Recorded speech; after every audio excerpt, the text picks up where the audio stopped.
Hello, hi. Thank you for being here. My name is Kaitlyn Michelle, and let's talk life in esoterics. I have my rose tea here. I made it pretty strong today, but that's okay.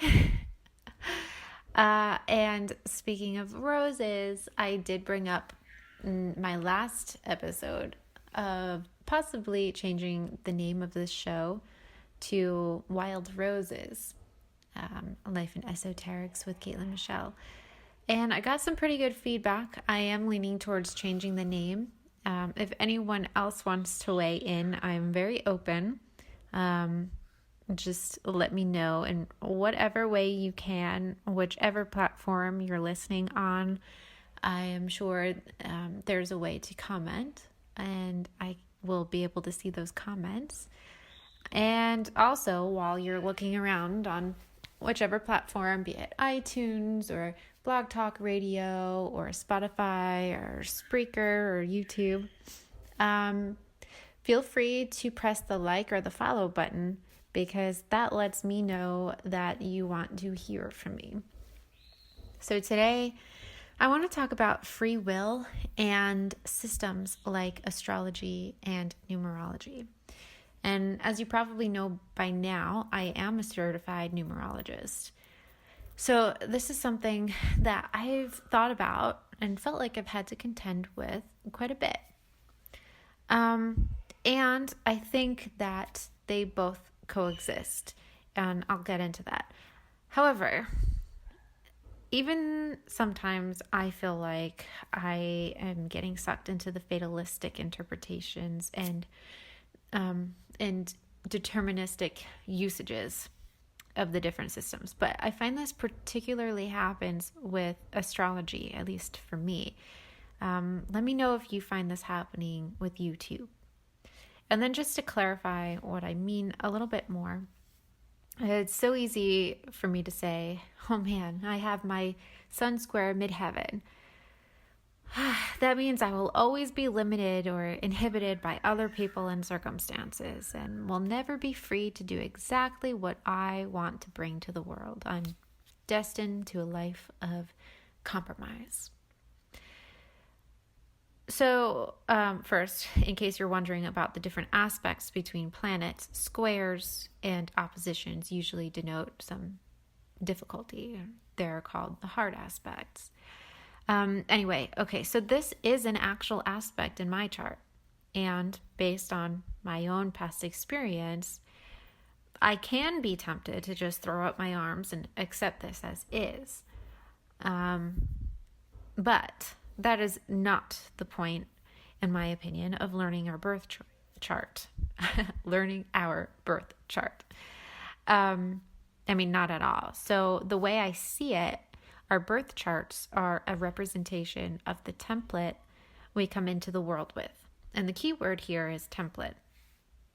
So that means these are the most likely ways that we act, or the most likely scenarios for the things that we bring about in our lives when we are living unconsciously. That is why, in my opinion, it is so important to really learn who we are. And that's why I really value all of these different systems, not just numerology and astrology and human design, but also the personality tests like Myers-Briggs and the 16 personalities systems.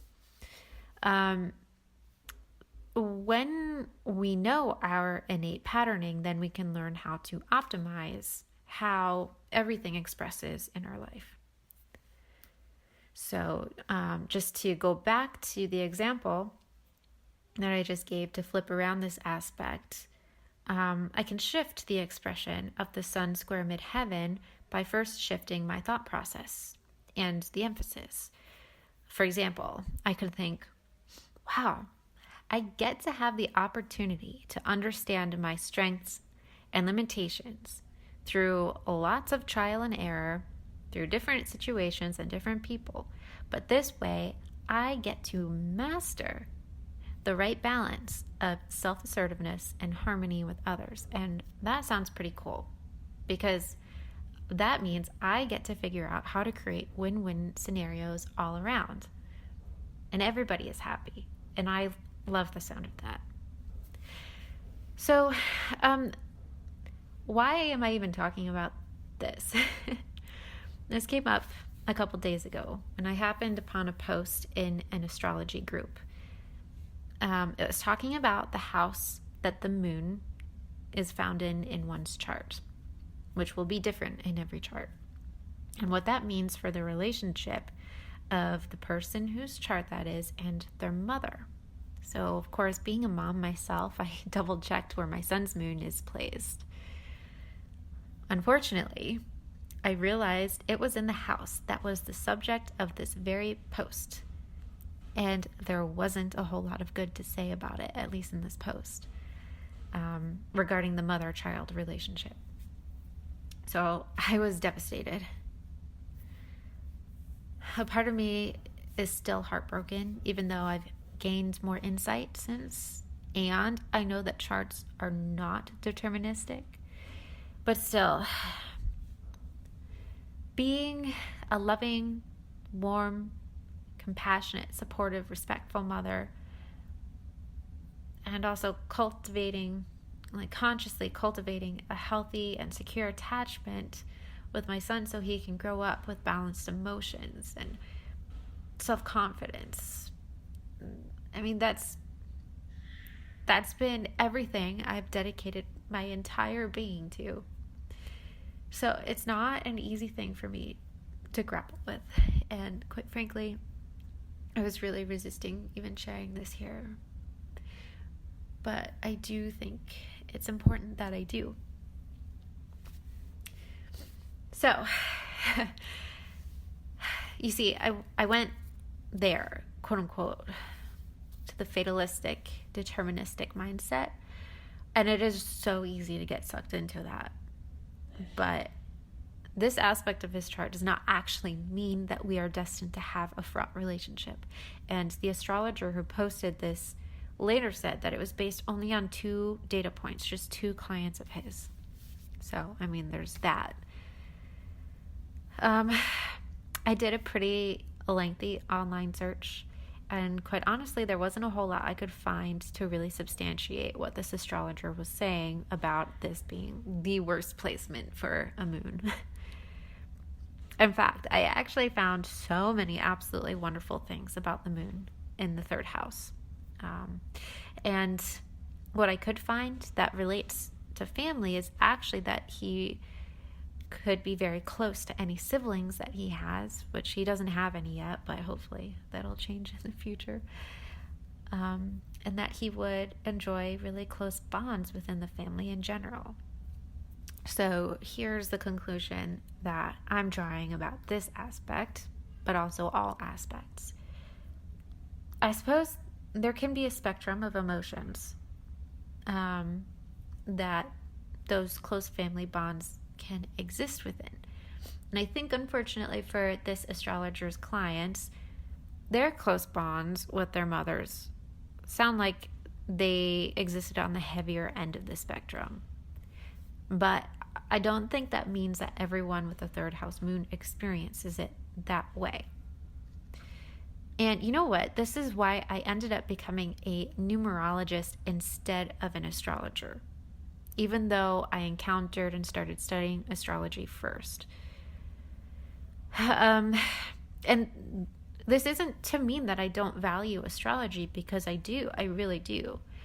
However, it seems to me that numerology as a system comes from a place of allowing more free will in the expression of each aspect. At least that's how I feel like it can be communicated. I mean, yeah, that has to do with the delivery, right, of the information.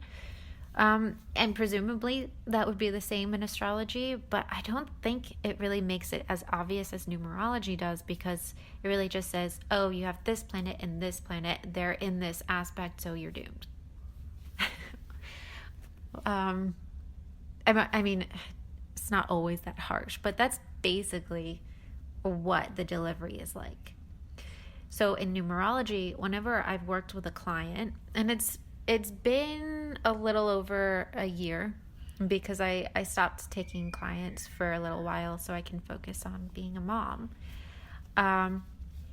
But whenever I have worked with a client, for every single aspect of their chart that we discuss, I always bring up that there are two sides to every number.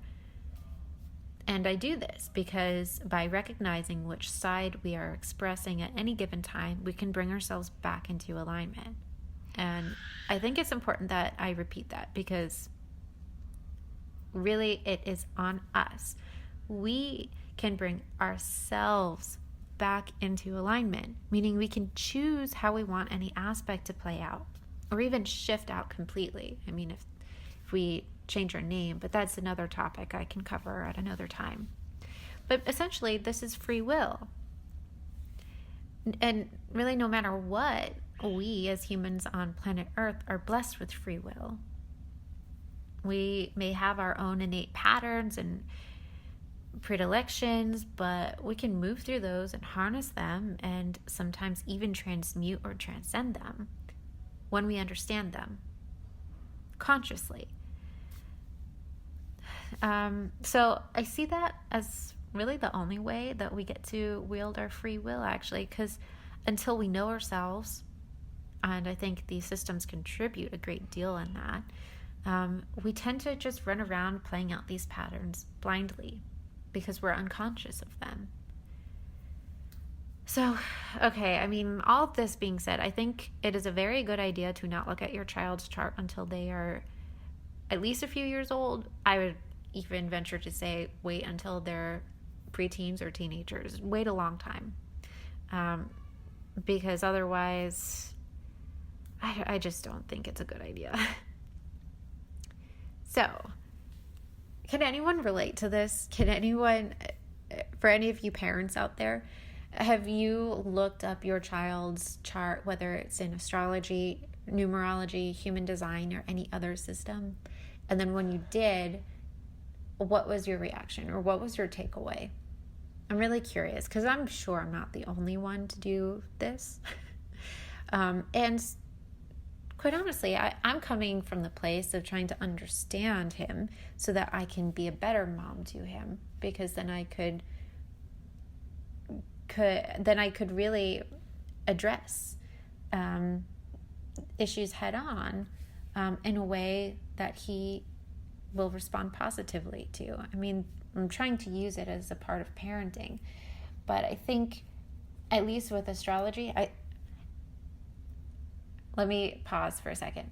I think it's a good idea to do this with a system that you will not become fatalistic about. So for me, I become very fatalistic when it comes to astrology for some reason, even though I know better. So with numerology, I've had a really wonderful time being able to understand and apply what I understand about him to the way that I parent. And I assume that's what many other parents out there would be accessing their children's charts for. So I'm curious if anyone would like to share. I'd like to hear from you. So the things that I'm into right now are really just dancing in the kitchen with my son. This morning we danced to the song Shout, among many others, but this song got him giggling so much. And I mean, it's a lot of fun.